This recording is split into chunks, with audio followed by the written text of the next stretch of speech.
Good. Is it, I guess it's good. Good evening, everybody. Just wanted to check if you can hear me. I normally have when there's these virtual interactions. I'll normally have I guess a very nice setup, a professional microphone or something. But it turns out that I'm using I guess what one would call a uh, I want to call this. Is it an integrated microphone or something? So I wanted to kindly ask if one of you could confirm if if you can if you can hear me, and more importantly, I think if if you can see my screen, which I'm going to share just now actually. So I would really appreciate it if you could do that. Thank you very much. Uh,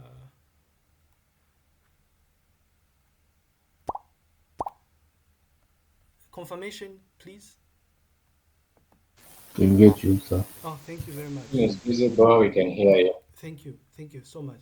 Now here's the thing. I also I wanted to just start off with an apology here.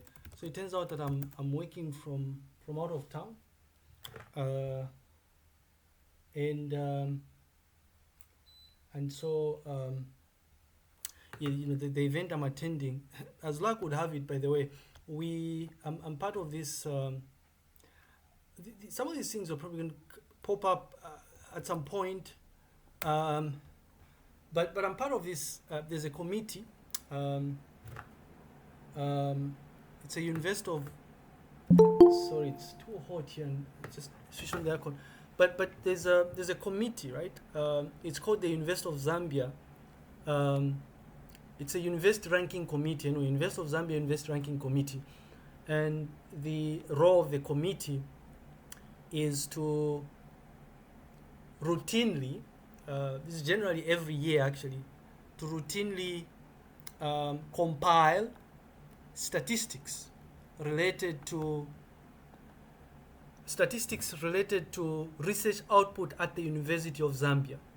Yeah, so every year we convene and we conduct a series of exercises um, that involve collecting data. And the reason I'm mentioning this is very soon you see me throwing in some of the things that we do as a case example in some of the topics we're going to be covering.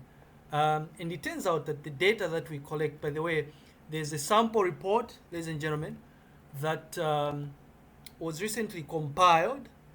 And what I'm going to do is just share a direct link in case you're interested. Really, it's called a research. It's called a so the title of the paper is the 2018 Research Productivity of the University of Zambia, but really it's a synthesized version of what we typically call the University of the annual research report. So we do this every year, right? I'm going to showcase a sample report that we're working towards. A bit behind here, but we're working on part of what we're working towards at the workshop I'm attending is we're compiling the 2020 annual research report. Now it's very cumbersome exercise. If you read through the methodology, you'll notice that we collect data from so many different sources, right? We effectively we mine data. Um, there's something interesting. I mean, we've been mining data using different tools. Like for instance, we use Publish or Perish. We will pull information from Google Scholar, for instance, which incidentally really doesn't have it doesn't have an API really, but the programmers in the doesn't the programmers in the room will tell you that there's workarounds for these things, right? You can use tools like Selenium, for instance, and all that. So we pull information from Google Scholar as well. But anyway, so the reason I'm late is because this today is day number 3 of the workshop, and there were a number of pressing issues that we were discussing, especially that we're supposed to wrap up everything on Friday. But anyway, I suppose we can start. What I'm going to do is I'm not really sure even if I have if I have downloaded the slide deck really, but yeah, connection is a bit slow here. But by way of introduction, I'll put this in full screen mode here very soon. I guess once it finishes downloading, I quite prefer. Oh, I think I have it here. I prefer. Yeah, I do. I prefer PDF myself. So I'm gonna open up this PDF document. I'm not sure if the version I had before was updated, but it's neither here nor there. Beautiful stuff. All right. So by way of introduction, my name's Lighton Piri. You know, so something interesting here. I am officially associated, or I was officially employed to work in the Department of Library and Information Science. And there's a bit of history. I don't know if I have a slide that discusses this, but at some point there was this push to introduce courses that were ICT courses or computer science centric courses that were aimed at teaching students that would find themselves teaching in high schools, for instance, be able to teach subjects like computer studies or something. And so the approach that the UNZA took at the time, or at least the approach that was taken by the individuals that were behind the design of the program, was they wanted to teach these programs themselves rather than the normal approach at UNZA where you would have natural sciences, in this case the Department of Computer Science, teach the computer science centric courses, and then the courses to do with education or anything else, generic research oriented courses, would be taught in the scope of education. But anyway, so today's interaction, ladies and gentlemen, is meant to be mostly Administrivia. So we are going to just cover details associated with how the course is going to be administered. CSC 5741 is a half course. What that means is that, by the way, feel free to interrupt me if you will. You don't have to wait until the end here. It's a half course, and what that means is that it's supposed to go all the way up to the course is supposed to run all the way up to June. Those of you that have access to the I think it's called the is it the time the what do they call this? And I wish I could find this document here. I thought I had it somewhere. But those of you that have access to the session dates, they call them, would have noticed that the semester is supposed to run all the way up to, I believe it's January 7th or something. Okay, so ideally we are going to be interacting between now all the way up to, if you notice here, we're going to be interacting between now all the way up to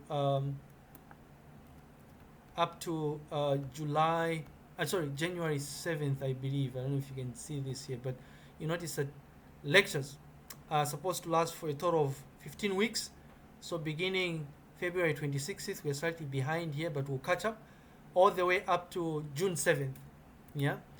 But anyways, and officially the course is tagged as data mining and warehousing. See, the beauty about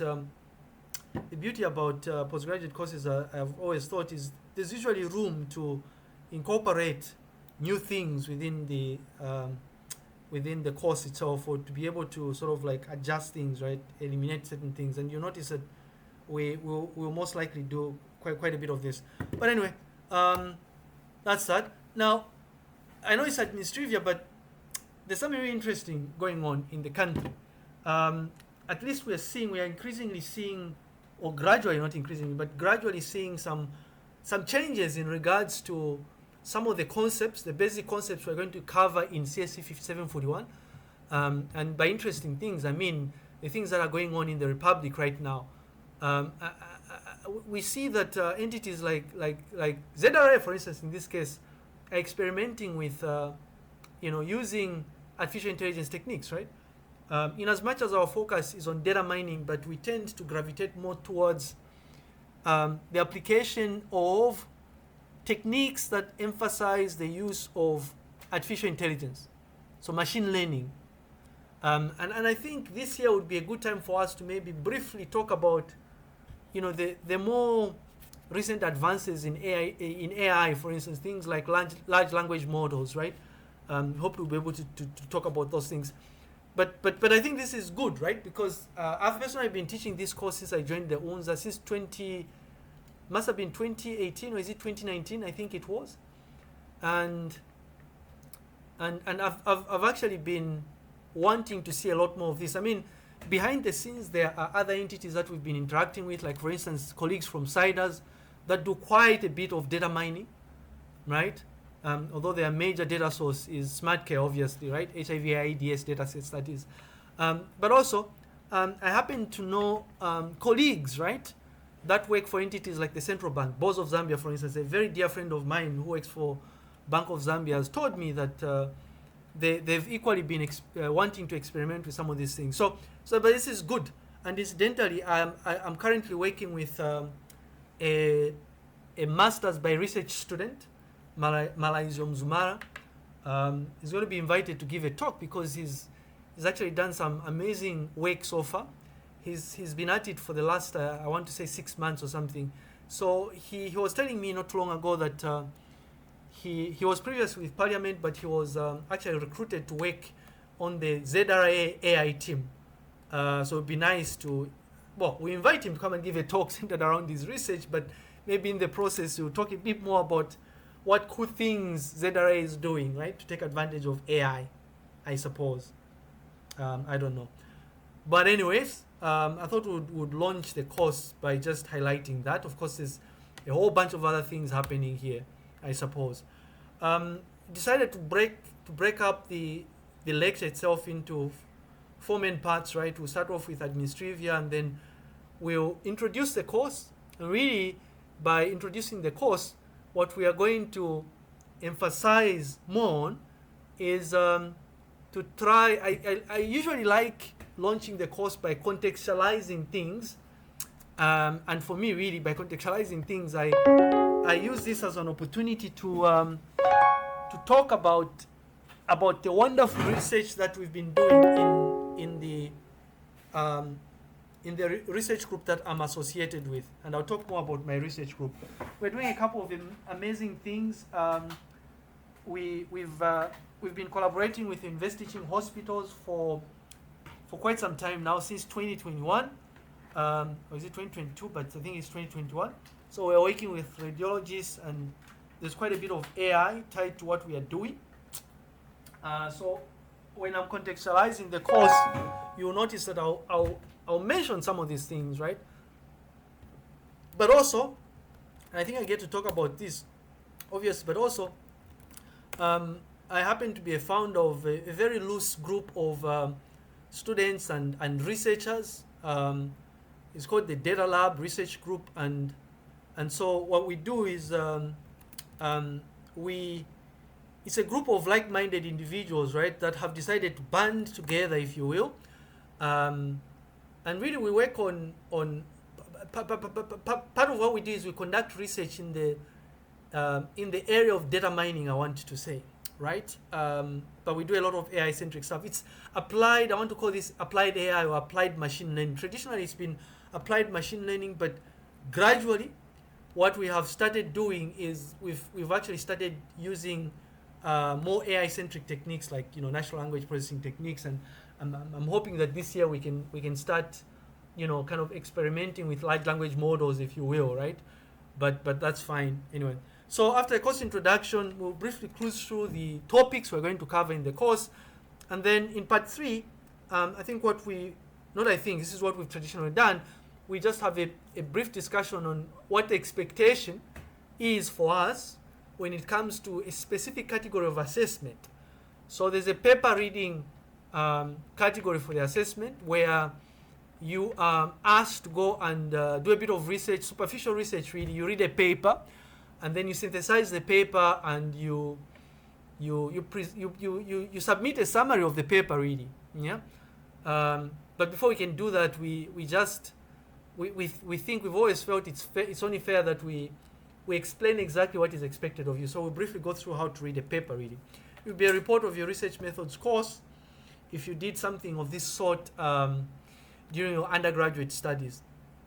And then I always like to remind colleagues that are enrolled into the course that, you see, the UNZA, when you're a postgraduate student, an entity like the UNZA, like Unilife, like Zikas University, like Mungushi University, like Open Belt University, is much more than you attending classes. There's a lot that goes on. And I think you need to be aware of these things. There are exams, right? Oral exams that take place. I don't know if I can call this defense or something. There are oral exams that take place, right? PhD and masters. I don't know if this thing is... Yeah, there we go. And what else? They are invited renowned researchers or academics that will visit the UNZA, and they will hold public lectures. You should be attending those events at this level, right? And so I would like for us to talk about those things. By the way, there are oral exams taking place in the department very, very soon. I know it's going to be too soon, but there's no harm in you attending some of these events, just so you have an idea of what goes on, right? Like it or not, next year it will be you working towards the dissertation component of the course itself, right? I hope I'm still clear, by the way, so far. Maybe not, I don't know. Yes, yeah. Okay, yeah, thank you. Anyways, so that's that. And so, part one, Administrivia, and we're going to probably spend most of today just doing this, and then we can defer the rest of the discussion we meet next, right?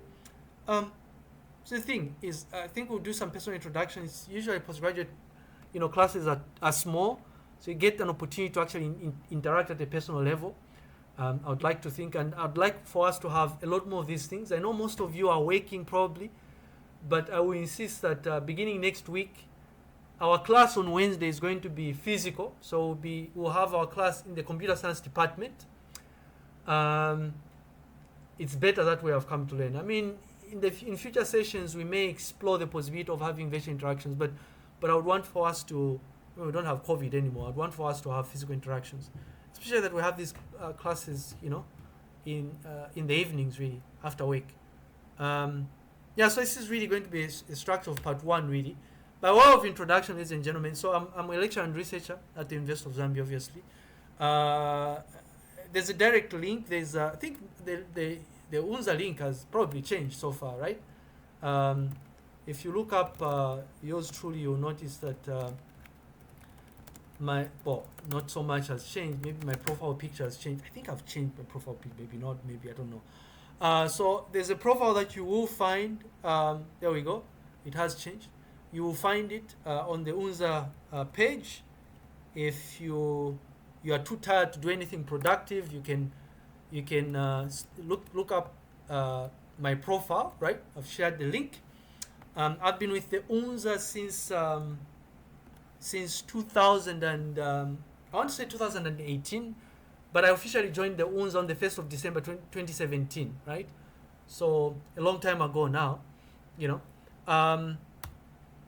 But anyways, so like I said, I'm a lecturer in research and I'm officially attached to the Department of Library and Information Science, but I want to say I'm also attached to the CS department because I not only teach there, but I also supervise students. So you will notice that I'm just going to go to all the students really that I've supervised. You'll notice that some students that I supervise MSc students, right? So people like Annette, Martin, Malaisio, people like Robert, who's I think is enrolled into a PhD program now at the University of Cape Town. Yeah, so I also supervise students. I also examine students in the CS department and all that. So again, I think you'll find details about this domain. The server was down. I don't know if it's still up and running, but I have a very basic text-based departmental profile, if you will, which you can probably access at your own time if you want to do that. So this is slash. I think, is it Light on Piri? I think it's Light on Piri or something. I don't know if this thing is still up and running. I'll have to revive it if it's not up and running. But I'm going to share the link nonetheless, right? Um, yeah. But before then, I spent some 8 years in graduate school. So between 2011 and 2018, I was a graduate student at the University of Cape Town. Again, I don't know if the profiles are still available, but you may want to. I hope it is. If not, we can check the Wayback Machine or something. You should be able to find my profile here. Yeah, I don't know if it's still there. If not, I think I need to fix this. But you can go to the Wayback Machine, I suppose, and you should be able to find an archived version of that site. I think I should follow it up or something. And so at your own time, you may want to maybe come through this and gain a sense of what it is I was doing when I was a graduate student at the University of Cape Town. I don't know why this thing is taking a while to load here, and I'm hoping that some of the versions of the website were at least archived before it went down. I don't know, maybe not, but I'll check it later on. Yeah, so between 2011 and 2018, I was doing my master's and my PhD, so it was a seamless transition from from my master's to my PhD. There we go. So there's a version that was archived in 2022, which I will again share, ladies and gentlemen. I'm hoping that this is a properly archived version. I think it is, though. Could be wrong, but maybe not. Don't know. I'm going to share this link as well, so you will find details about my stay when I was a graduate student on the link shared. But since I joined the UNZA, there's a couple of other activities that I've involved myself with for some time now. Since 2019, I believe it was. We've been trying to set up. We've been not trying, but we've set up a so-called research group. So it's a group of individuals that will band together to conduct research in a thematic area that they are all interested in. So if you go to the Data Lab website, which I think I have shared, I do encourage you to go here. You will find details of the people that are part of this research group, really. Yeah, and there we go. So I found an archived version of my UCT website on the Wayback Machine, which I'll again share. You want to use this link, not the one I sent before. That snapshot has a bit of an issue. So the idea behind the Data Lab Research Group really is it comprises of academic staff and students, really. Most academic staffs are people that we collaborate with. So you will find profiles for people that are based at the university teaching hospitals, and specifically the radiology department. You will also find individuals that or individuals who are based at the University of Cape Town. We are collaborating with colleagues from the University of Cape Town. So I guess of interest here is the fact that we conduct research in three main areas. So we do extensive data mining. A bulk of what we do involves mining data and trying to make sense out of data, but in the process, we play around with machine learning techniques, right? Because of the nature of the research I did for my master's, I also have an interest in a subfield of computing called digital libraries. Some people will call this data management, but really the idea behind digital libraries really is the study of how you can build systems so that you're able to store information over a prolonged period of time. So preservation, right? Digital preservation. How do we guarantee that the information we have on this website is going to be available 10, 20, 50, 100 years from now or something? But of course, it's specific type of information, right? Information that needs to be archived, if you will.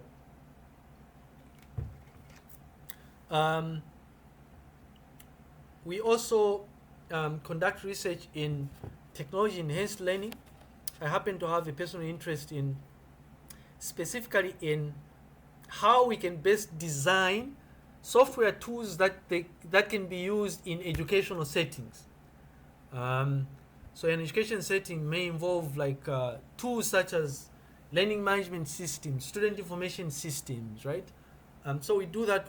I work with students that we will work on projects that involve, building software tools that can be used in educational settings. Again, my interest in educational technologies or in technology enhanced learning is from my PhD, because my PhD was really focused on building software tools, right, for classroom orchestration, it's called. But anyways, we also do a bit of, it's a subfield of data mining. It's called educational data mining. So we found ourselves analyzing data, right, from educational settings. So in a very prominent project that we've been working on for quite some time really involves the prediction of students that are at risk of failing in a computer architecture and computer systems course, if you will, right? So for us to be able to draw conclusions on how best to design tools for predicting students at risk, we've had to mine data from the student information system, from interaction logs, from the learning management system. So exciting stuff we've been doing. But anyways, more information is on the website. I want to ask now that maybe we can take turns. I've done a bit of talking. I would like to ask that we follow this order. We're going to start with Brian. So we'll follow the order of names that they are appearing here. I think you can see here. We'll start with Brian, we'll go to Chela, we'll go to Chisomo, and then Collins, Emmanuel, I know Fraser, and then we'll go to Fraser though, but I know Fraser. We'll go to Gerard, Henry, Kenny, Liswaniso, Mainza, I know Mainza, and then we'll finally wrap up with Melvin. So just briefly, right, maybe in maybe a minute or two, just tell us, your name, right? By the way, I prefer you refer to me as Lighton, right? We are practically colleagues at this stage, right? So just refer to me as Lighton. So you tell us your name and how you prefer we call you, Mr. I don't know if it's Mr. Nyambe or something, or whatever. And then, really, if you can tell us a bit about your educational background, right? So, where did you do your undergraduate studies from? What program did you pursue, right? What are you currently doing? Are you working? If you're working, what are you busy doing? Are you just solely invested in pursuing, this master's program full time? Are you doing this full time or you're working? And then I'm interested in finding out also what you are looking at getting from the course. Aside from the fact that it's a mandatory course, you're doing this for credit, of course, but no pun intended. But what are you looking at gaining from this course, right? All right, so we're going to start with, Brian.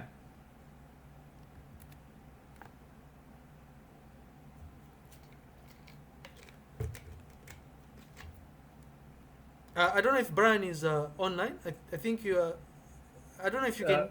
Oh, there we go. I think he is online. Yes. Thank you very much. Can you hear me? Yeah, we can hear you. And maybe now would be a good time for, when you start introducing yourself, you switch on your. I just switched on my microphone here. I don't know if you can see. But you switch on your microphone so that we can see you. I mean, we'll see you next week, obviously, but why not switch it on, right? So that we can see you. Thank you very much. Yeah, okay. I was trying to switch to a PC because I knocked off a bit late. So this is when I've just gotten home. Well, you can use your phone if you've just gotten home. It's just brief introductions. No, I've already switched now. Beautiful stuff. Yes. Good evening, Doc. Oh, sorry, you said you prefer to be called Yeah, Lighton. It's fine. Thank you very much. Yes. And good evening, colleagues.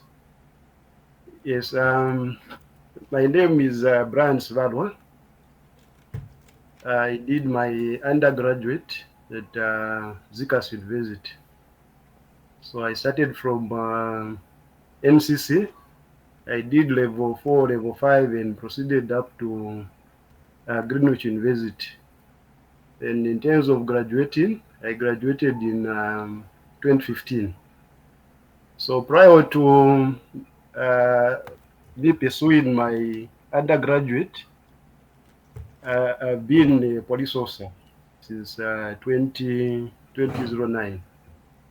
So that's when I joined the police service. And in 2012, I went on to pursue my computing at Zikas University.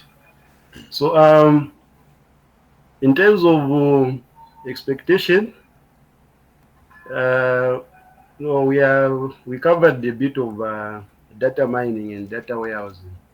So personally, I would say this is one of my areas of interest, and I'm simply looking forward, to gaining more invaluable insight, and I'm quite, captivated by the introduction that Lighton has actually, has done. I'm seeing really a lot of, you know, um, learning that is going to take place. So basically, that is a brief introduction. Perhaps the other areas that you might have want me to touch in, you can just guide. In the nutshell, that's what I can actually say. Now I want to say, wonderful introduction. It's perfect. I mean, I could not have done it better myself. There's a thing here. What's your rank? Oh, by rank, I'm inspector. Beautiful stuff. Now, so this is the Yes. thing here. Now, you know, um, not too long ago, right? This has happened often. Not too long ago, somebody hit into my vehicle. I was coming to see a very sick, a very sick relative.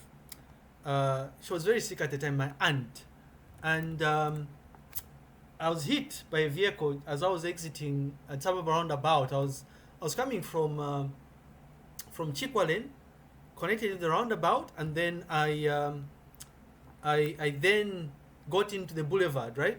And somebody from nowhere just hit into me. Now the thing is, what I do is when I'm driving the crazy streets of Lusaka here, I have my my dash cam on here. Maybe we can use some of the data that I collect here as a data set. That would be nice, right? Now I'm going to share this. It's unlisted. I mean, I have a YouTube channel, but it's unlisted. If you're interested in seeing how I almost died here, there we go. Maybe I would have died. I don't know. But the thing here is that you see when I the next stage is I wanted to claim money, right, from my insurance company here. They needed a police report. I go to I stay somewhere near Jesmontin Chadley area, so I went to Chadley police post. They tell me no, you must go to the jurisdiction where the accident happened. I drove to Long Acres. Now, Long Acres, like most police posts, and maybe with the exception of HQ here, I could be wrong here, Brian, but there is this huge book that is used, right? Huge. I don't know who makes those books, but I think they're custom made, where they'll record things. This is 20. Well, that was last. Is it last year or this year? Last year, I think it was. 2023. We shouldn't be doing that, right? It would be nice. The reason I'm saying this is, I hope that between now and June, you can help connect us to somebody that we can invite, an influential person, to come and give a talk, because it turns out that in the course, one of the things we do, ladies and gentlemen, is we have invited speakers. It's the essence of graduate school, right? You don't, it's not just about attending lectures here. There's a bit of thinking that needs to go into what we're discussing.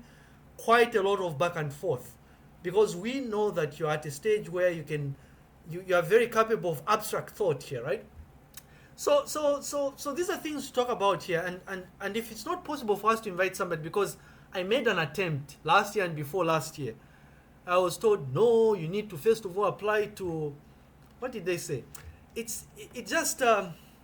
was too tedious for us, and we're at a stage when we quickly needed to organize a speaker, if you will. Anyway, so quite a lot that can be done in that space, I'm trying to say, right? crime reporting, can we predict which areas are more at risk of being affected by certain types of crimes or something? And really, if you look up the area of crime reporting, for instance, you notice that there are known solutions. There's a lot of exciting things that have been done. But if we are unable to do that between now and June, I implore you, Brian, to already start thinking about carving out your dissertation topic in line with what you do at work or the pressing problems at work. There's a lot there, right? I mean, some problems, one would argue, have little to do with data mining, like the example I gave about this large book, right? Unless if maybe we're thinking about how best can we transcribe the things that we write in those large books. Mr. Brand, sir, you know the large books I'm talking about, right? What name are they given? I think it is called an occurrence book. Yeah. Actually, I've just spoken in my mind. Yes. It will be in line with coming up with a program that would give trend analysis, where like you talk about which areas, what type of crime happens in certain areas, Yes, and so on and so forth, so that ultimately, it can help the command, make informed decisions. exactly. So actually, that's why, this program for me, it's really, one program that I'm really thrilled, to be taking, because there's so much, really, I feel, could be done, in that perspective. I agree. I mean, I couldn't agree more with you. I mean, it's wonderful stuff. I'm really excited. I mean, there are certain sectors, there are certain areas. If you look at the landscape of like what is happening, if you think about computing and IT, you notice that a lot of effort is being directed towards what people are calling the fintech sector, right? The reason is simple. There's money there, right? If you develop some simple application, USSD-based application, and you start charging a commission, you'll be a rich person in a few months, right?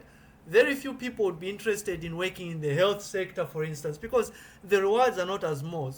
So my thinking, I mean, we can speculate here. The same applies to, when you start thinking about the sector we're just discussing right now. But anyway, wonderful stuff. And by the way, incidentally, you mentioned Zikas University. It turns out that in 2013, I believe it was, right after I was done with my master's, I briefly came back to Zambia, and I taught at Zikas before the transition to Zikas University. Anyway, I taught the NCC program. I interacted a lot with the late Mr. Kohut. I don't know if you knew him. May he so rest in peace. But I thought I would mention that, quite a lot going on. And then also, currently, there are a number of people that I interact with a lot. I know Chembe, Professor Chembe has probably left now, but he's gone back to NIPA. But Chembe and Professor Kunda, for instance, these are colleagues that I interact with when we're organizing events such as the PACT conference, which you will soon be made aware of this, because this event is taking place very, very soon, right? I happen to be on the local organizing. I was on the local organizing committee last year, also on the program committee as well. But yeah, so Zikas University. But that's good enough for now. I think there's more stuff to talk about here. Next person to do an introduction is Chela Msonda, right? Again, I'm going to beam up what we're expecting you to speak to. Over to you. Okay. Good evening, everyone. Good evening. And if you don't mind, I'm fond of using Mr., so I would prefer calling you Mr. Piri. Is that okay with you, sir? Yeah, that's fine, but Lighton is also fine. We are practical colleagues, but that's fine. Whatever works with you. Now, I have a story about salutation. I had a hard time transitioning when I first got into graduate school, right? The university I was at, it's not just that university, actually. Most universities in South Africa and the other universities I've visited are, in other places other than Africa, really. You would refer to people on a first name basis, right? So this person is a professor or something, but you just, James instead of Professor Gain or something. But but whatever works for you, you can call me Lighton or Mr. Okay, Piri or Dr. Piri. sure. Doesn't matter. So, Thanks. Yeah. so sure. So my full name is Sonda Chela, and I did my undergraduate at Mungushi University, and I had the privilege of studying a postgraduate diploma in IT infrastructure systems and security, which was sponsored by the Indian government. It was a 6-month program. Then, in terms of work, I've been working in the police since 2014 till date. So practically, I'm a police officer. Brian is my colleague. We are from the same office.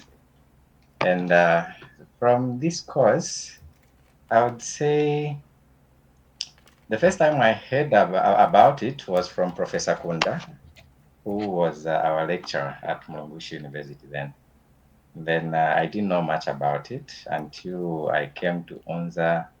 I asked, there is the head of department, computer science. The name unfortunately has slipped off my mind. Then Dr. Mayumbo. So he talked a bit about what data science, data mining is. And from his explanation, I developed some interest in the course. And I kind of have this appetite in research, so to say. So I felt data mining would give me, it would be a field which involves a lot of research. So I felt it's one of the areas I would love to explore. Yeah, in a nutshell, that's what I can say. Then maybe just to make a small contribution on the discussion you had with Sivalwa over the occurrence book. In my undergraduate project, I tried to tackle that problem within the police. Then I was trying to analyze the crime trends, except I used basic tools, and it was not detailed, just graphs from the data which I collected. Hopefully, from whatever I'll learn from this course, if it allows, it would be interesting to dig deeper in what you said earlier. Thank you for now. I'll end here unless there is anything you want me to speak about, sir. Thanks. Wonderful. Now, I think I understand now why you were saying, if you don't mind, I'll call you Mr. something. I think it's it's to do with your training, because I have colleagues that are in the military. They're medical Yeah. doctors, but are in the military, and they're used to this. Until this, I mean, we are practically colleagues, right?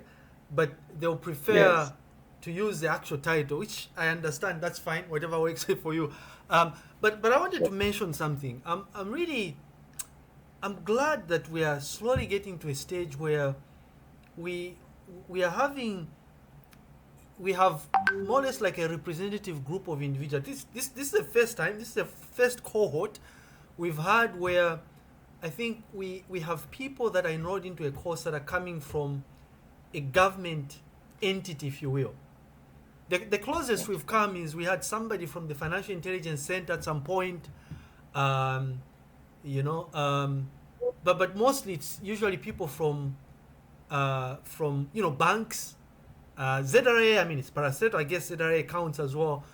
People from higher learning institutions, for instance, HEA. I'm really glad that we have the two of you here, and my hope is that whatever it is we are thinking of doing in phase number 2, which is next year, right, when you start that research component, hopefully the two of you can already start thinking about tackling a similar problem or something similar, right? Closely related topics, if you will.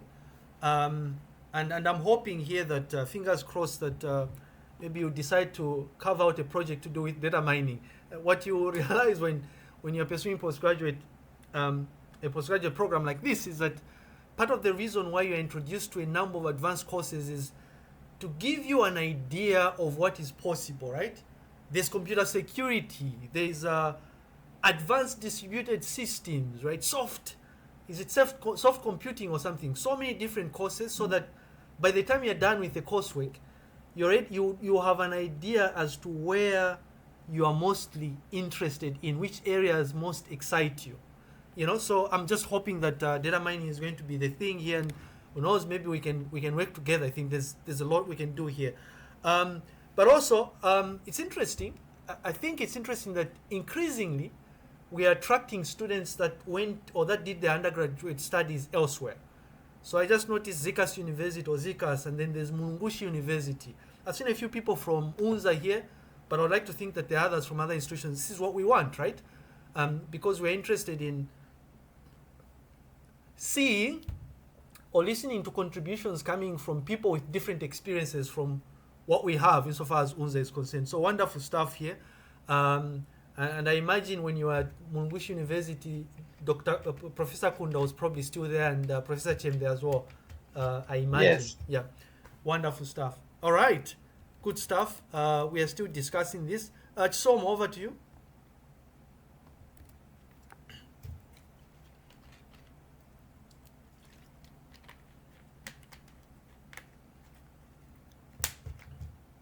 I'm not sure if Chisomo is it just me, or I cannot hear you? Can anyone hear Chisomo? Could be my connection maybe. Oh, your mic has an issue. Okay, so what we're going to do is we can so two things. If you think you can fix your microphone, we can have you do your introduction towards the end. If not, if you can maybe, what I'm going to do actually is I can share a direct link to these slides already. I will make them available, but I'll just publicly share this. If you think you're still going to have issues with your microphone up until the time when we wrap up, I'll kindly ask that maybe you just type the things that we are speaking to here. Just type. I've just shared the slides here. Just type responses to, and then I'll read them out on your behalf towards the end. Responses to these 4 items here. All right, if that's fine with you, that's good. So we can proceed to our next colleague, Emmanuel Chungu.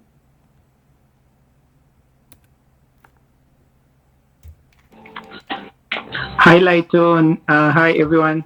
Hello. Am I audible? Very audible, yes, please. Go ahead. Awesome. My name is Chungu Manuel. I did my undergraduate from the University of Zambia. I pursued a degree in computer science.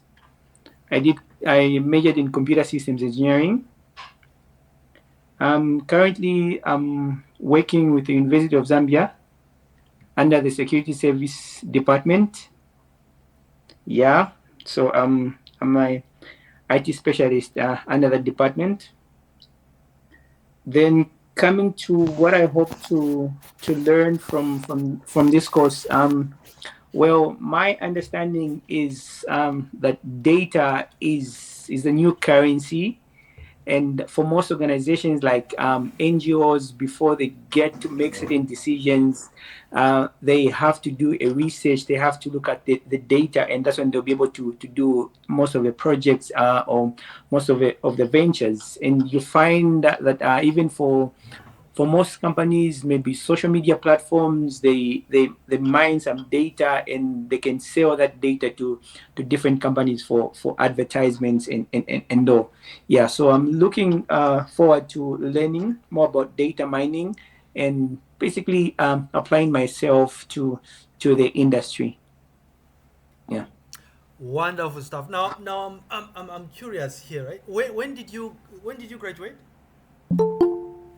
I completed in 2020, then graduated in 2021. All right. Okay, good stuff. Now CICT has with CICT, right? I work hand in hand with the CICT, but I'm under the security department. Ah, right. I see. So I was going to sit here and my next question was going to be, but how is it that I haven't bumped into you, right? Because I interact with a number of people from CICT. What exactly do you? I know there's we have closed circuit I mean, CCTV cameras around here. You get to do a lot of that stuff. Yeah. So basically, I do most of those stuff. So I do assessments, and from doing assessments, do recommendations for the assessments that are supposed to be procured, the biometric, the surveillance systems, everything that has to do with security for the University of Zambia, including main campus, Ridgeway campus, the entire University of Zambia. Yeah, basically. Beautiful stuff. You know that one of the challenges, well, I wouldn't call this a challenge really, but we could call this a challenge. I mean, if you think about, and I want to use an example of, I mean, we can use UNS as an example, but have you noticed how, if you I was going to see if I can look this thing up here, but have you noticed how if you move around the city, right? Yes. Especially as you are approaching, toll plazas, for instance, what you'll notice is that we have these cameras, right? Now, the one question I always ask, and maybe our colleagues from the police here, Zambia police, can help answer this question. Maybe not. I don't know. Is there really somebody? Do we really analyze the footage, or maybe we do, right? Do we regularly or routinely analyze such footage, or are we forced with a situation where we are reactive? Maybe if there's an accident, or I don't know if you remember, there's a vet doctor who was killed. Is it after I can't remember which toll plaza, and so they were able to figure out the suspects by checking is it video footage that was captured on one of the toll plazas or something. So the question is, are we proactive enough such that we have tools that we can use to analyze this footage, right? And there's a lot you can do, right? I don't know what you'd be analyzing here, or are we just reactive? So I'm just saying here that already we can think of, I don't know if you're already doing this as UNZA, but we can think of how best we can design tools to analyze the video footage that is being captured, right? I don't know how much footage we capture here as UNZA here, but things to think about. And then again, from the perspective of security, really, maybe little to do with the type of stuff you do, but from the perspective of computer security, I've attended events. I was attending, I can't remember if that was at the PACT conference. Those interested can probably go to the Zambia ICT Journal. There should be a publication to that effect. They were trying to, I think these individuals were trying to predict attacks, right?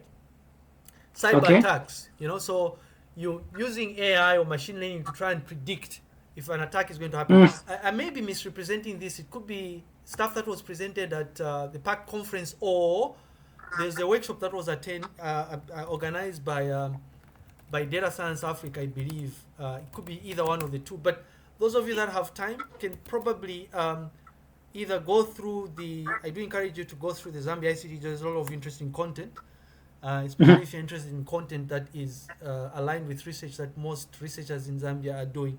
But anyways, so interesting stuff here. The beauty about data science is it's like mathematics now. You can apply it everywhere and anywhere. Data is everywhere. I mean, that data could be text, right? Social media posts. That data could be sound, right? I remember there's an example I like giving in the slides. You will see it, right? Where, this is slide number 10 here, where Dora Syria was saying they were going to approach, is it some, Honorable Dora Syria was saying we're going to approach, is it some Chinese company or something to try and help, where is that thing here? To try and help analyze data or something, I don't know. There we go. This was a while back, right? Government wants help with monitoring content from radio and TV stations in Zambia. I said, think about this for a second, right? If you 24/7, right? Radio, TV is now 24/7. How do you monitor, right? Machine learning or AI or something. So data is, I mean, this thing called data mining here has wide applications. It's everywhere. You'll soon see that I'll give us examples of a different type of data that we've been working with for the last 2-3 years. Medical images, right? And we're doing a lot of exciting stuff. Like Malaysia will come and give a talk on, AI models that is implemented, a detection model and a classification model really that is aimed at helping detect or predict pneumonia, right? So the interest here is on the pixel representation of the image. And then Elijah is doing a large-scale analysis of DICOM data elements, so metadata associated with medical images, for instance. So a lot of exciting stuff. And unfortunately, this is a half course. What you will notice is we will not cover everything we need to cover. Our discussions are probably going to be, not probably, they're going to be biased towards the data that I work with often, because I always like giving examples of things that I work on, things that I have experience working with. Anyway, so exciting stuff here. Really excited. We're already seeing applications and stuff that you do. Great. Thank you very much for that, Emmanuel. Next up is, and I think Emmanuel dropped off here, but Fraser.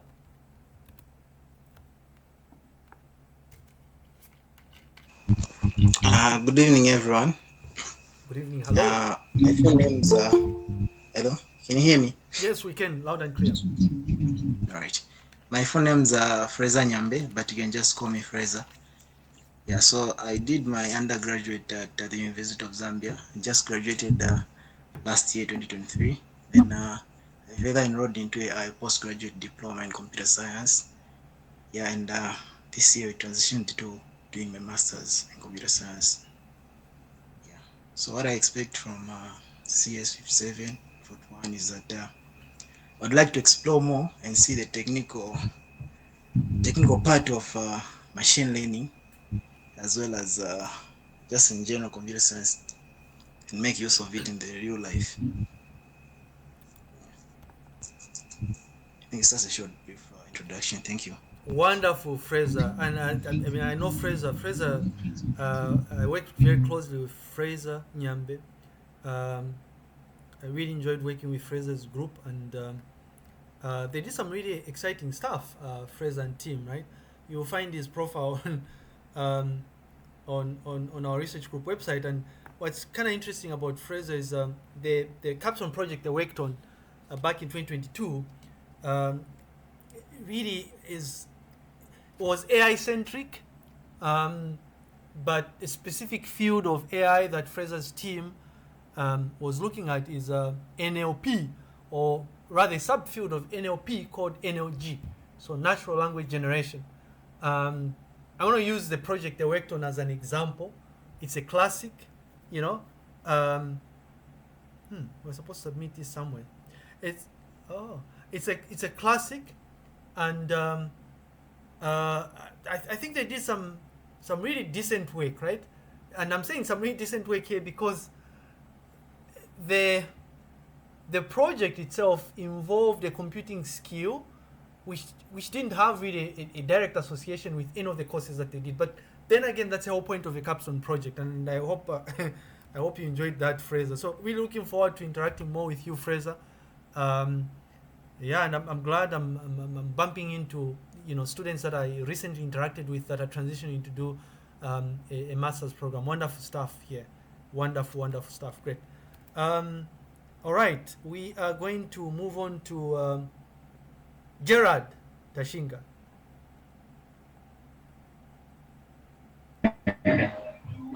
Hello. Yes. How are you, everyone? Fine, thanks. How are you doing, Gerard? Okay. I'm good. So my name is Tashinga Gerard.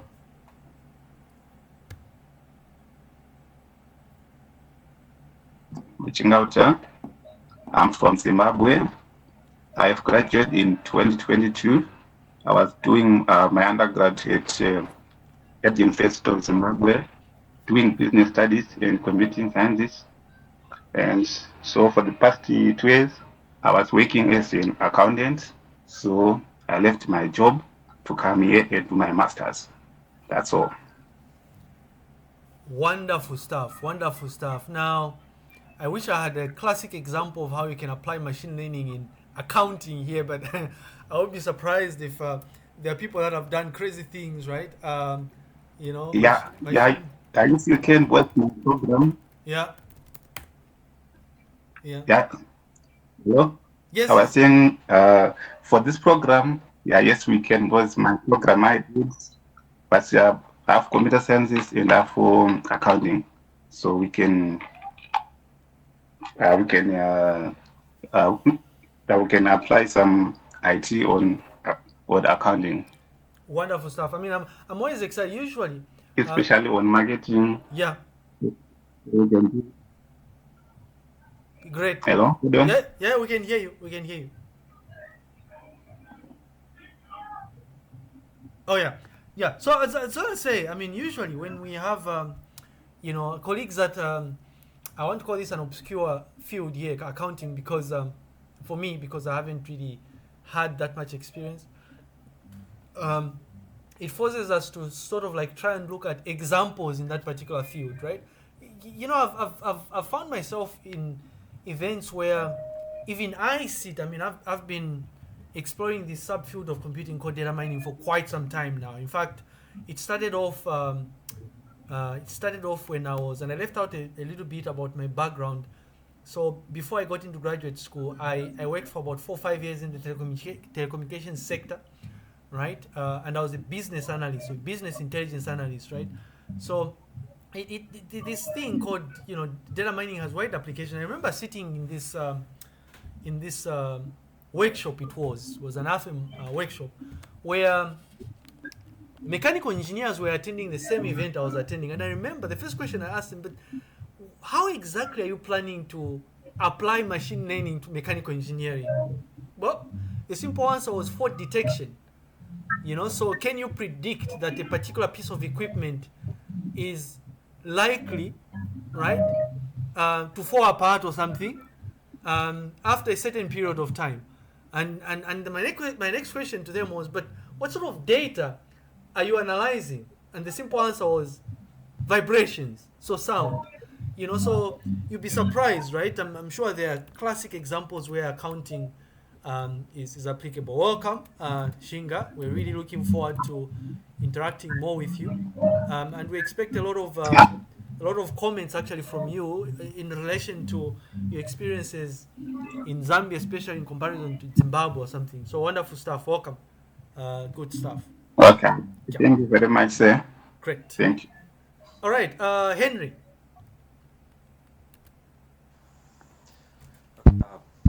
Colleagues. So you're a bit faint. We're going to ask that you. Maybe the location where I am. Good evening, colleagues. Good evening. Okay, thank you. I'm Henry Smuzi. I'm a teacher, and I did my undergraduate at former Zamtel, which is now called the Zambia University College. And then I came to ONS. I did my postgraduate, that is a postgraduate diploma in computer science.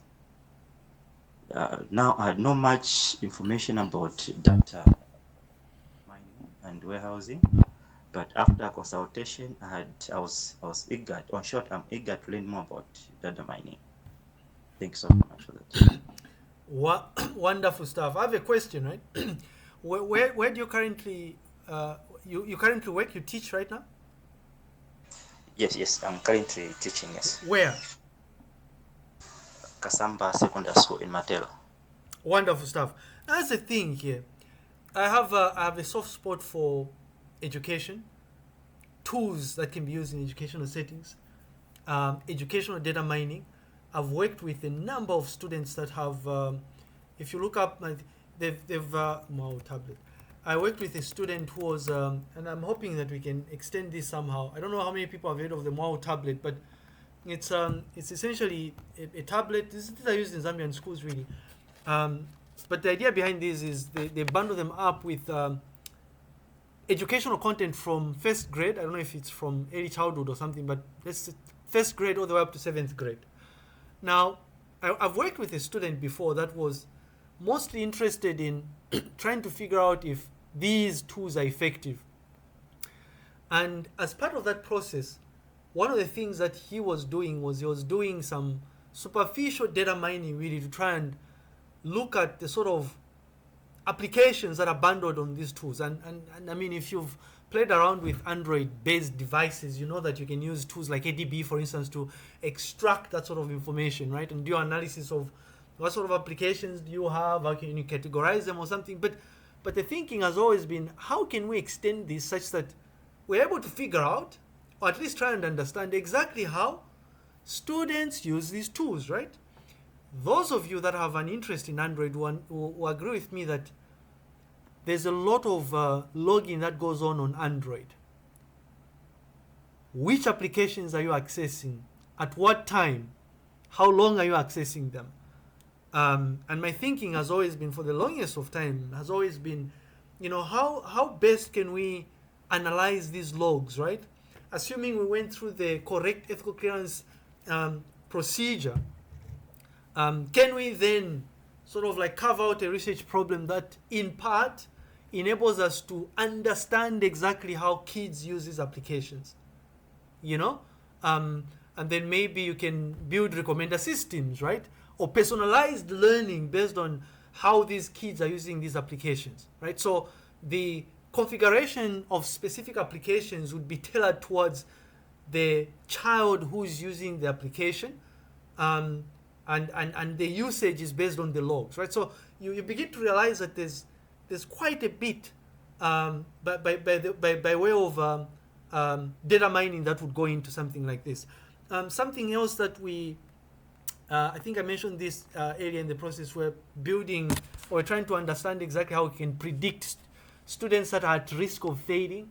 Failing is a big thing at UNZA. It's becoming a very big thing. In as much as our focus has been so narrow because it's focused on one particular course, the thinking has always been, how can we extend it, right, to these other courses? Well, not just that, but because you teach yourself, you realize that, and I know about this. I know about this because I used to sit next to the person whose work I'm just going to showcase here. I worked in the same lab. I don't know, Mugala, plus student prediction. I worked with. Yeah, you may want to do this. What data-driven intervention level? Yeah. So what Mugala did, Mvulia Mugala did, was he was interested in trying to see if he could predict, is it students that are more likely to fail, but in secondary schools in Kenya or something. So the thinking is, can we do the same? I mean, we see statistics being thrown around. X number of, only this proportion of students passed or failed in this part of Zambia. You know, can we identify the factors that contribute towards these students failing? And once we do that, can we then build systems which are able to tell us, before students even write these final exams, to say, these students are more likely to perform poorly. The beauty with that is, it's not really a solution to preventing somebody from failing, but you can devise intervention that will prevent them from failing, or at least devise interventions that will make it possible for them to perform better than they normally would have performed or something. You know, so again, I'm going to share this for the benefit of our colleague who is interested in education, and I hope Henry perhaps will be at some point to gravitate more towards trying to work in this space, right? It turns out that when you're doing research, life becomes a lot easier if you're working in an area that you are knowledgeable about, if that makes sense. All right. Wonderful stuff. Maybe we can go to Kenneth.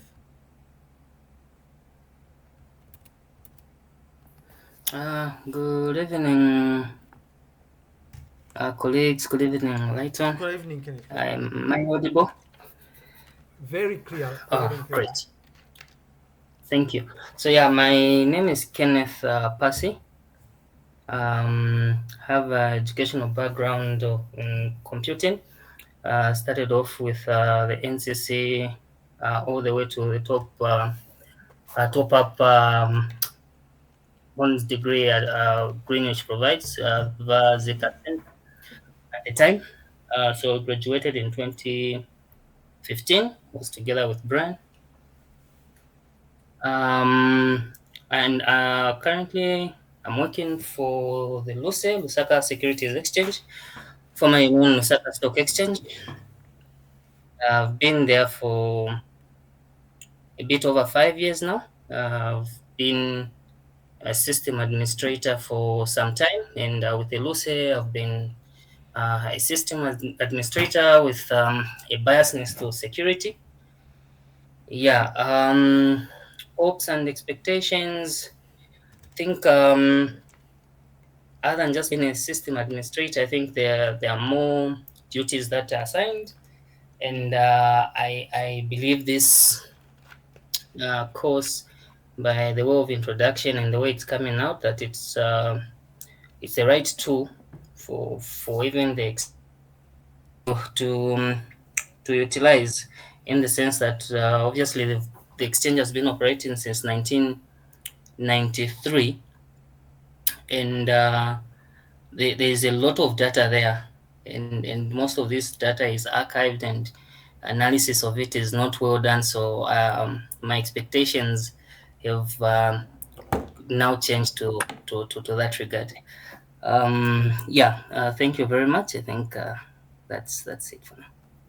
Wonderful stuff. Now, now if you look at application of machine learning techniques and all these things, there's I'm not sure how far people have gone in Zambia. You'll be surprised here, right? There's money to be made here, right? Predicting stock prices, for instance, and you raise an important point here, right? The fact that there's a lot of data lying around. The closest project I can think of tied to the data that Lusaka Stock Exchange could be, well, Lusaka Stock Exchange generates here is I'm working with Annette, and what Annette Mlenga is doing really is something interesting. She works for the Jesuit Center of Theological Reflection, right? And I mean, one would argue that it's not very complex stuff really, but the exciting thing about what she's doing is the factors part, right? I think what we will introduce as features, if you will, right? The independent variables, right, that will help you determine the dependent variable. So what Annette is interested in is that's her here. What Annette is interested in is, if you look at one of the major things that the JCTR does is they generate what's called the Basic Needs and Nutrition Basket, the BNNB. So this is historical data. I don't know if people have access to this information, but this is historical data about, and I know the JCTR has a repository here, repository.jctr.org.zm or something. So it's historical data about pricing associated with basic food commodities. Well, not really just food commodities, but it's things like housing prices and things of that sort, right? So if you look at the most recent, there we go. If we were to look at this is the BNNB statement, but if we were to check for, where is it though? If we were to check, they haven't uploaded the BNNB yet. Wow, but why? The thing here, there was a project we're working towards that resulted in us setting up the repository and also a research data management platform. This is how I came to learn quite a bit about JCTR really. But if we browse through, it's been a while, communities and collections, we'll be able to find the BNNB. But what she's interested in is, you know how the cost of living in Zambia has been fluctuating, right? Her interest is, because the way the BNNB works is it's generated after. So like for instance, the March BNNB is not yet ready, I think. But the thinking is, somebody like me would be interested in knowing how much is mealie meal going to cost me in, this is March, April, May, in June, so that I plan ahead, right? Can we predict the cost, right? This is what she's interested in doing. And the reason I'm trying to tie this to what Lucy does is, the idea is the same, right? There's a temporal aspect associated with what you're predicting. Time is a very important factor here, right? variation of time, and of course there's a couple of other factors that you need to take into account. So I thought I would mention this in case people are wondering. BNNB, is it BNNB statements? I don't know if it's supposed to be BNNB statements, so that I showcase the sort of things that that Annette Mlenga is, and it looks like I can't. I'm wondering why. It's been a while since I checked this here. Maybe it's under reports, or maybe they've changed the structure of their repository or something. Maybe not. There we go. So it's something similar to this this report here. So part of what Annette is doing is extracting this data, and in fact her work is so interesting because she's not just interested in trying to predict, say, Lighton will need X thousand quite, because like right now they say the BNNB for Lusaka is like somewhere around 10,000 or something. Of course that's for a family of 5, right? But what she's doing is trying to see if we can predict the level of detail is down to the food commodity, right? Can we predict mini meal, I guess roller meal or something, potatoes, beans, carpent, and all those things, right? It gets interesting. And we normally use the BNNB dataset as an example, especially when we're looking at regression. It's a classic example, something that people can easily relate to, if you will, right? Because what we're predicting is a continuous value, is it? A monetary value, if you will. But anyway, that's that. Interesting stuff from Lucy here. We are hoping that part of what we hope for, by the way, is for some of you, maybe what will come out of what you're doing at UNZA is perhaps you will share the dataset you're going to be using, right? Maybe an anonymized version of the Lucy dataset, for instance, if that makes sense. But yeah, interesting stuff. We're looking forward to that. We can maybe go to Liswaniso. Thank you so much, Kenneth. Thank you. And I think I know Liswaniso. If it's the same Liswaniso, I know. I also know Mainza Chilala. I'm glad you've joined this class because we shall tell your father, Dr. Chilala, what is happening here. But Liswaniso, do you want to say something by way of introduction? I don't know if you're able to unmute your microphone.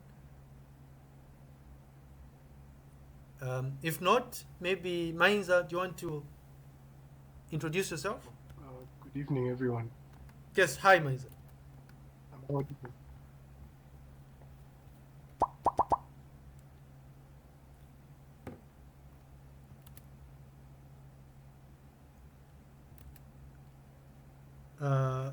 Well, we can go ahead and speak to the following points. Your full names and maybe education background and what you're currently doing, and what you hope to get out of CSC 741.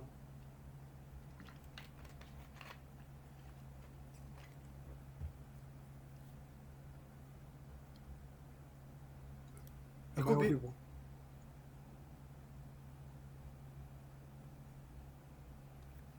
If there's an issue, maybe we can go to Melvin, perhaps. If you're unable to speak through the microphone, maybe just type in your responses to these questions in the chat, and then everybody will be able to see those things. Oh yeah, network is not good for Liswaniso. That's fine, Liswaniso. That's okay. Melvin.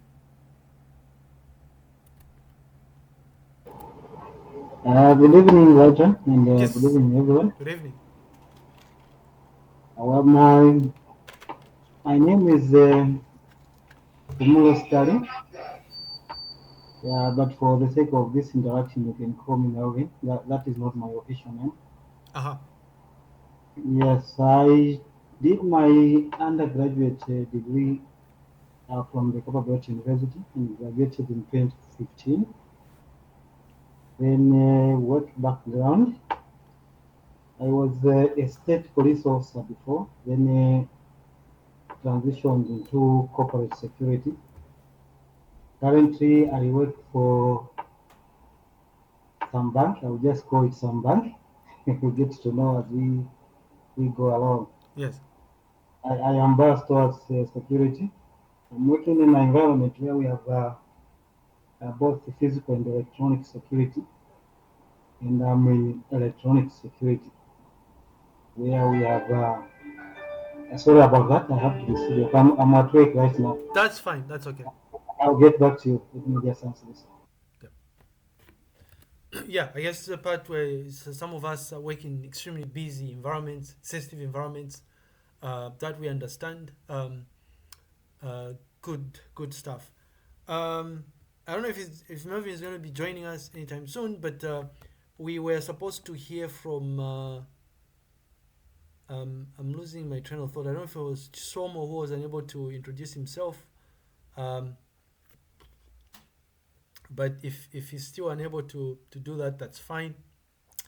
I think that was a good enough introduction from Stanley, really. So maybe we can proceed. So the thing, right, about the outcomes of the course really is, if you look through the program document, what you realize is that the document explicitly states, I will share also the course notes, by the way. It explicitly states that at the end of the course, so by the time we get to 7th January, or perhaps a week after,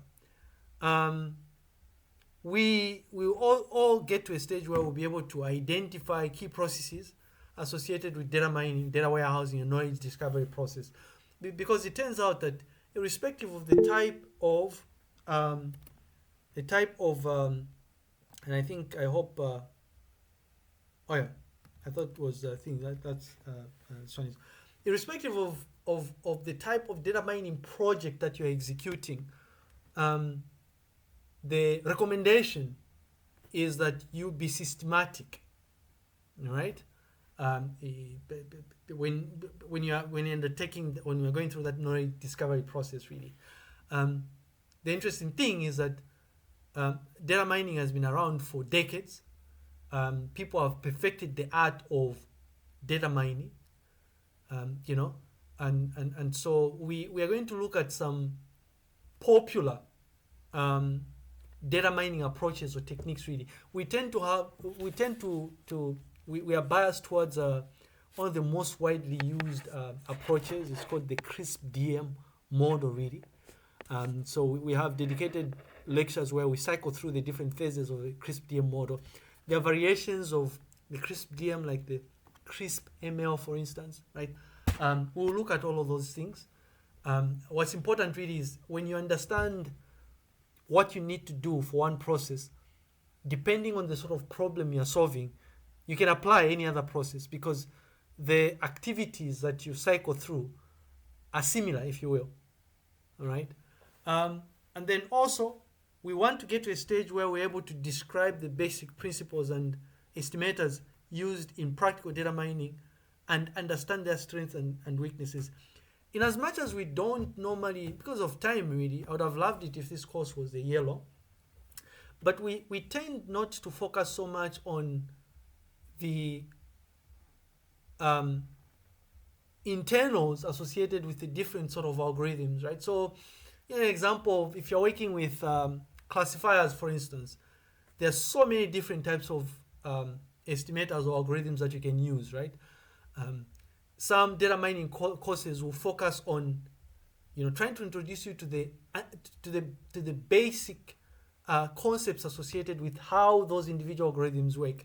Our interest is just on trying to identify which algorithms would be appropriate for regression, for clustering, for supervised machine learning, for clustering, for classification, for regression, for binary classification, for multi-class classification, for multi-label classification, for instance, right? And then we also, it turns out that we also focus on how exactly we empirically evaluate or assess these different sort of alternatives, because when you have a number of alternative algorithms that you can use, your interest should be on identifying the one that's going to result in a more accurate score, the better score or something. Accuracy is usually the most widely used metric here. So we systematically go through that process, and it turns out when you understand the end-to-end process, it becomes a lot easier for you to start drilling down into the details. But also, one of the key learning outcomes here is you want to be able to apply data mining techniques to solve problems in other disciplines in a mathematical way. And this, if you were paying attention to the introductions, we've already touched on this, right? The fact that Data mining has wide applications. Engineering, the financial sector, there are you'll be amazed what some of our students are doing, right? Fraud detection in banks, um, um, Francis did early detection of 4-army worms or something, right? So he devised a solution which this is a fraud. He devised a solution which is able to, right? At least was able to demonstrate, which is able to, sort of like I won't use the word predict here, but act as an early warning system to say your crops are more at risk of being attacked by 4-army worms or something. So come up with corrective measures or something. Yeah, I don't remember seeing this here, but there's quite a bit here. I know there's somebody who was looking at predicting fraud detection in banks or something. Knox it was, I believe. It's been a while now, but that's okay. We'll look at some of these. That's okay. We'll look at some of these examples very, very soon. They'll pop up.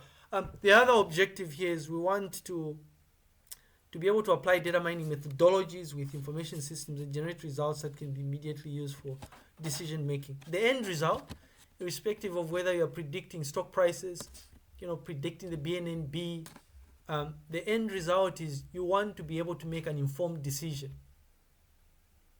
Should I invest in Airtel Money stock? Should we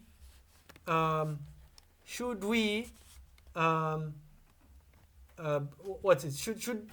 we give this person cancer medication, or should we prepare to buy cancer medication for this person because he's at risk of being afflicted by some weird variation of cancer or something?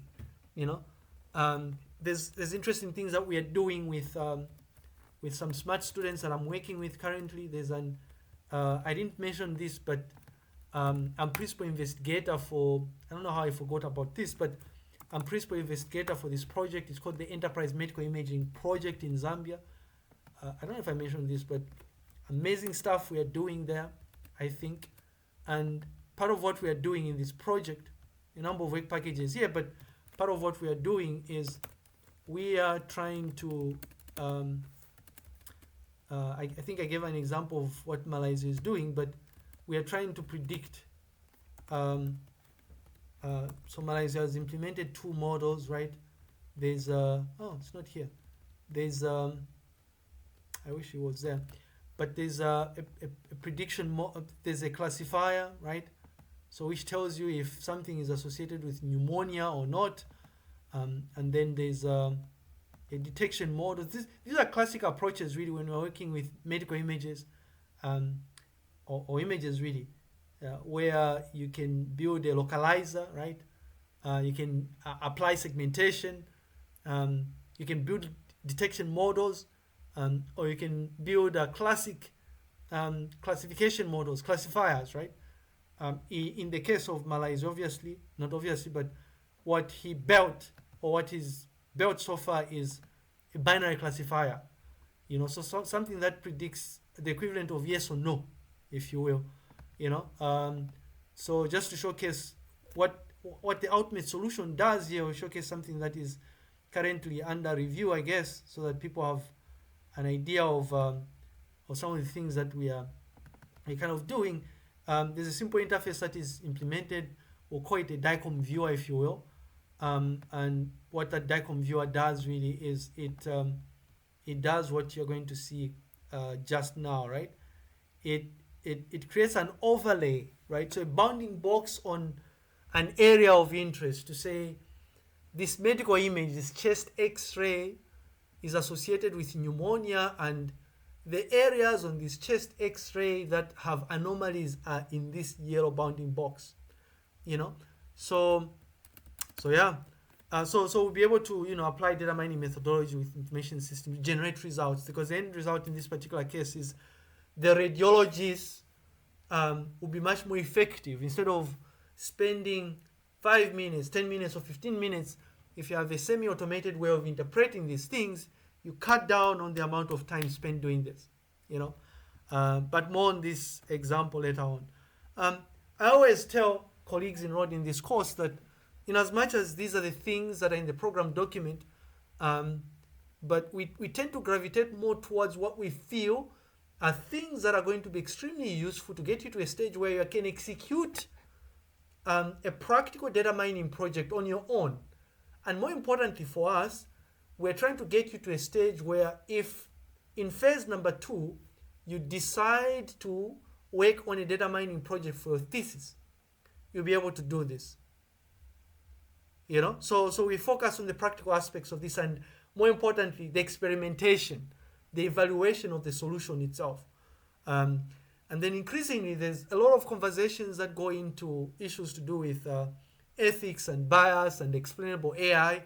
I think it's high time we started talking about these things as well. You know, it's data mining, yes, but the knowledge discovery part is mostly driven by AI-centric solutions or AI techniques, really. And what you will notice is that throughout the course, usually through assessments, we shall have you go and read what other people have done. You do a literature review, or you read a paper, a scientific publication, and you summarize it, you synthesize it. And the idea is, by the time we get to June, if you read enough of these things, coupled with the theory and practical examples, because this is a hands-on course, you get to a stage where you become an expert, or at least you'll be on the path of becoming an expert. This is a half course. I mentioned that it's running until 7th June on paper. We normally trickle all the way up to maybe the study break or something. And we prefer to run this as a seminar style course, right? If you look at the timetable, it's 17 hours to 20:30 here. And we've experimented with these sessions. You know, making people sit for 3 hours and listen to you talk doesn't usually work. So we have a mix of things. In most interactions, we will have a theory part, a little bit of hands-on where I will be showcasing or running examples. In some instances, we'll have you do a bit of practice. And then in instances where we have an invited speaker, there's usually anywhere between 30 to 45, maybe an hour, dedicated to a seminar. So an invited speaker will come and give a talk, usually aligned with the topic that we're covering. That way people are able to concentrate. So the thing is, I forgot to update the session dates for this year, but I had opened them up. If you remember, ladies and gentlemen, I had opened up this, right, showcasing the schedule, right? So again, lectures are 120 minutes, right, roughly, and then we'll have in some instances we may have paper discussions, you know, and a seminar as well. What you notice in the introduction is that the course is broken up into thematic areas, themes, and we'll do the detailed course introduction when we meet next. And usually we tend to spend an average of about a week on each thematic area. In some instances, we may spend maybe 3 weeks, but it's usually about a week. And then again, I just mentioned here that the focus really is on the practical aspect, how we can, we want to get to a stage where we know exactly how to execute a data mining project, right? So a little bit of theory here, not so much mathematics, not necessarily really. And then a number of practical walkthroughs, right? And I'll mention a thing or two about the technologies that we use in the course itself. The paper discussions that we're going to have here will involve mostly projects that other researchers have worked on, right? So the papers are written in such a way, and I'll give an example of a paper that I've authored myself recently. So we'll be reading things similar to this, I guess. I don't know if it's... So to this, right, where we read up on what was done in this particular paper. Is data mining quite right? But what exactly did they do? How did they evaluate the solution, right? What type of algorithms did they use, right? So we will get to a stage where we are able to understand things like this, right? You know, random forest, you know, stochastic gradient descent classifiers, naive Bayes algorithms, right? And how we get to evaluate these different sort of alternative solutions or techniques, if you will. You know, so we'll do a bit of reading, quite a bit of reading. Then obviously we have invited talks. The seminars are usually a combination of either people in industry that either have problems associated with data mining or are using data mining techniques we're going to be discussing.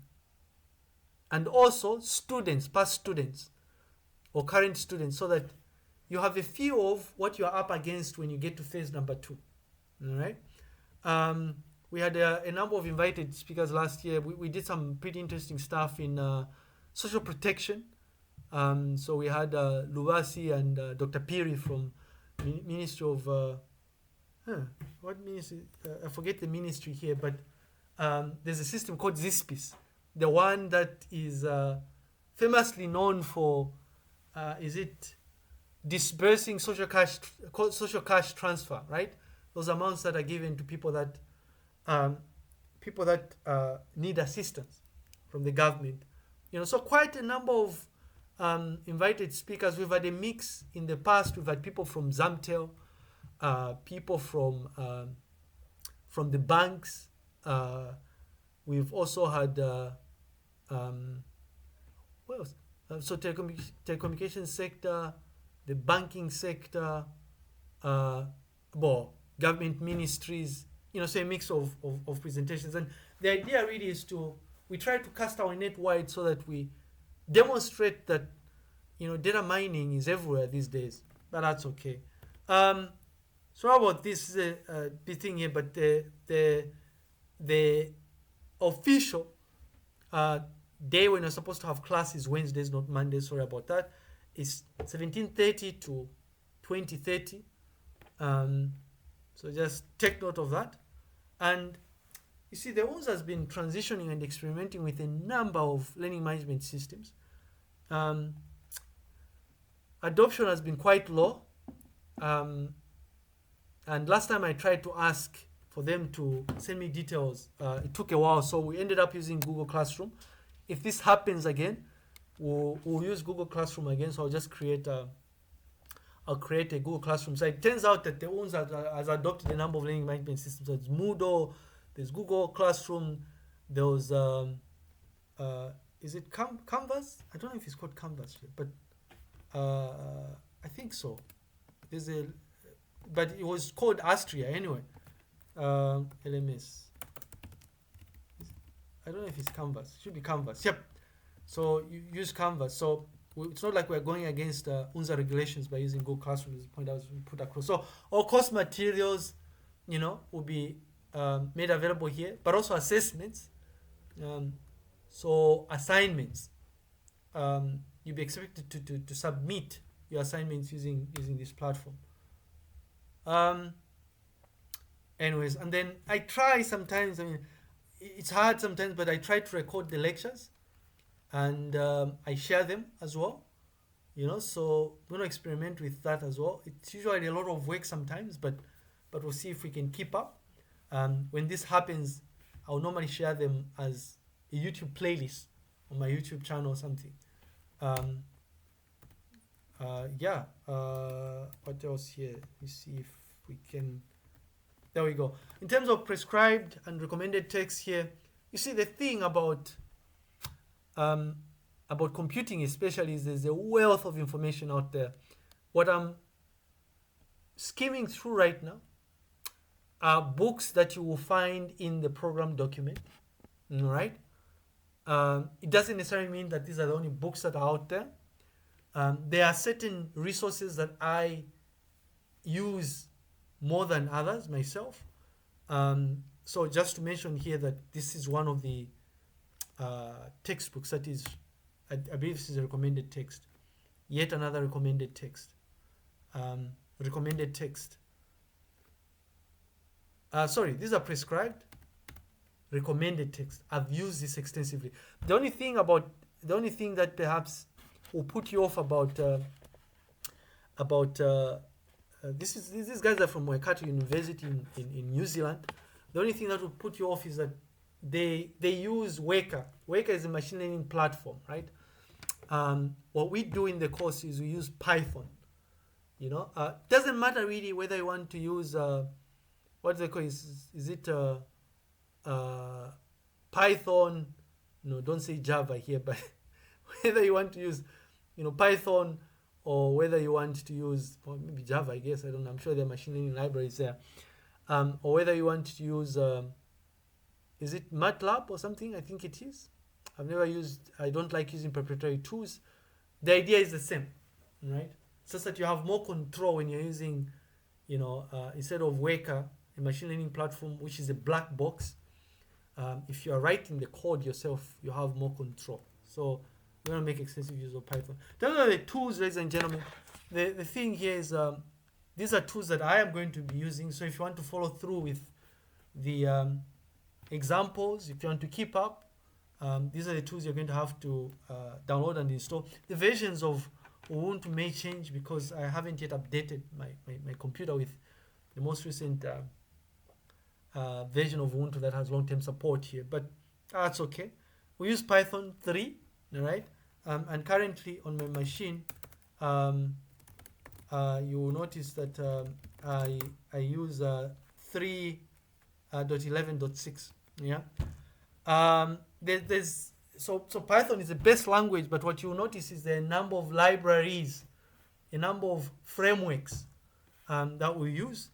We'll do quite a bit of walkthrough trying to appreciate how we can take advantage of pandas, right, to do some exploratory data analysis or something, coupled with visualization tools like matplotlib, for instance. And for purposes of trying to make sure that what we're doing is reproducible, what you will notice is that we will use Jupyter notebooks quite often. So you can either install a Jupyter notebook locally, or you can use Google Colab, which I do encourage people to use, because that way you'll be implicitly saving your work also as well. Sorry about that. And then, there's specific machine learning or AI frameworks, right? Especially when it comes to deep learning that we may experiment with, maybe not, depending on whether we have time. You see, if you look at the broad landscape of AI, the things that are at the bottom here have less to do with data mining. These are like approaches that you use to uncover knowledge from data, right? But if time permits, we'll probably look at maybe TensorFlow, or perhaps Keras or PyTorch, don't know. Again, just showcasing specific libraries. So scikit-learn is all those popular machine learning libraries, right?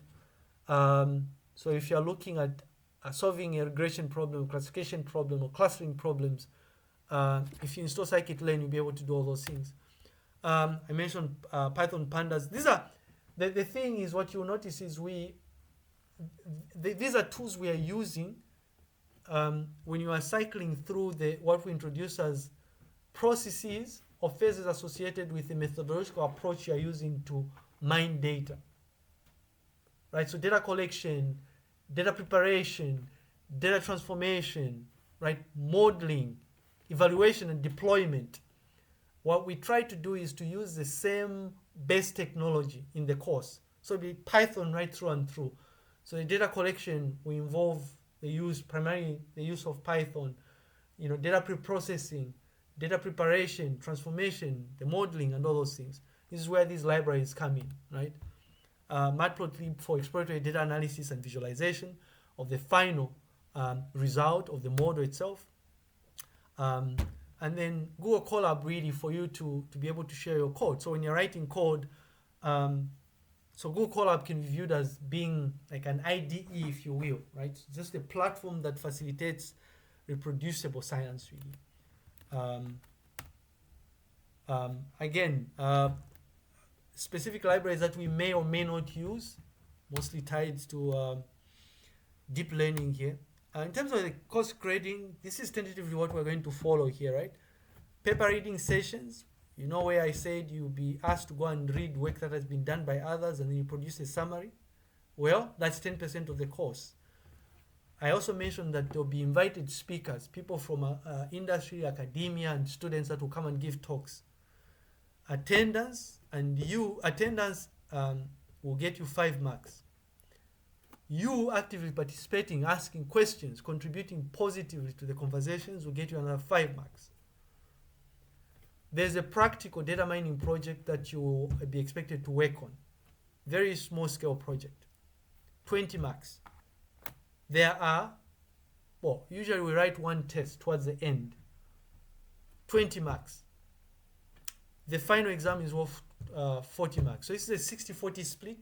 The continuous assessment is 60%, and the final exam is 40%. Just showcasing how the breakdown has been done in the past, right? The performance of students. Yes, hi. I wanted to find out on the practical projects. Yes. Is that going to be like maybe group based or just an individual?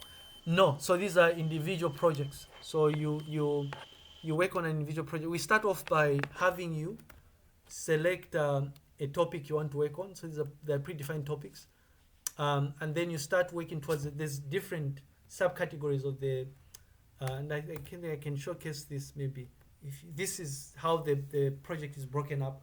So there's implementation where you write code, and then there's a part where you report what you've done, right? So you write a short report, 10 pages usually.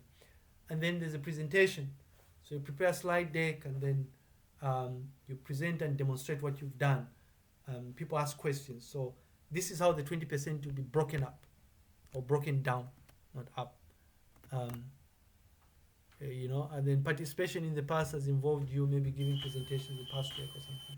I hope that makes sense. Mainza, I think that was me answering your question. Just again showcasing sample. No, thank you. Sample assessments associated with class participation, results from class theory tests. Performance is generally not so good in the test, not sure why. And then just a sample of the final exam really, you know. And then ultimately what we do really is we just compute the final score of the course by looking at the contributions from the continuous assessment score and the final exam really. And I do hope that you are aware that for you to pass a course at postgraduate level at the University of Zambia, you must get a minimum of 50%, right? Not 45 or 39 or whatever it is you're used to at undergraduate level. The pass here is 55. And again, I think you should have this information. If not, I will share the slide deck so that you're familiar with the breakdown of these different bands here. I'm the only course instructor as far as I'm concerned. But of course, we're going to have invited talks. If you need to reach out to me, I prefer email. It's a lot easier because you are busy people as well. If you wish to come and see me, you're more than welcome. I sit on the 5th floor, so the education building, room 515. The lift only goes up to 4th floor, so you have to walk the 2 flights of stairs. But there's a thing here. So I normally have open days. My current open days are Wednesdays between 10 and 13 hours.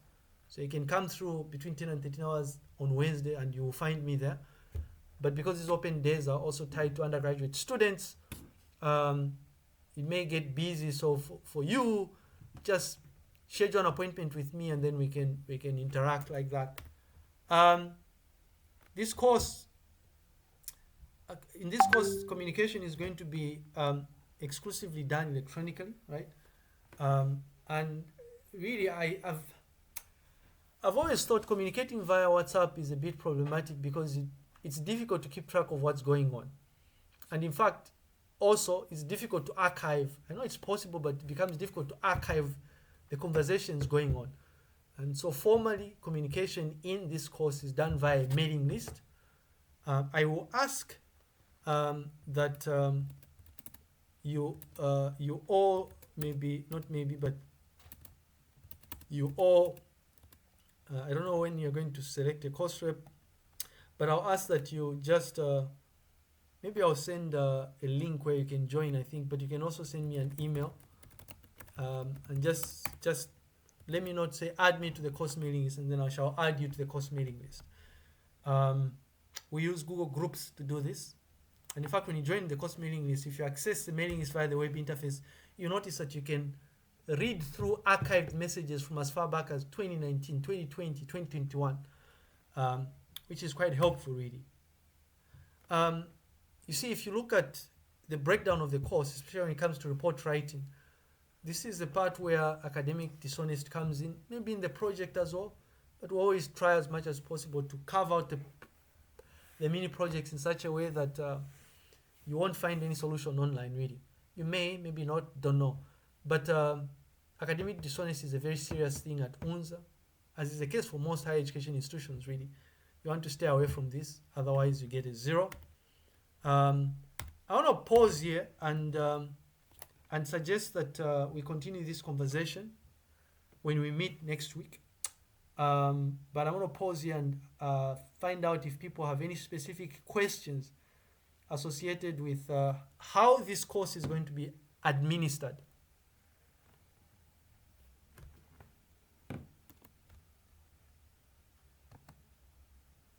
Okay, I think people are tired. You have to get used to being tired here. I think life is going to be like this until June. Actually, until December. You know, it's every week except for Friday, 17 to 2030. But I'm pretty sure you're going to enjoy. I think postgraduate studies I've always thought much more enjoyable than undergraduate studies. At least that has been my experience anyway. So ladies and gentlemen, if there are no questions or thoughts about this, thank you very much. And I shall see you next Wednesday in classroom 3 in the Department of Computer Science. Thank you very much and good night. Thank you, sir. It's been a pleasure. Thank you. Thank you. Have a good night.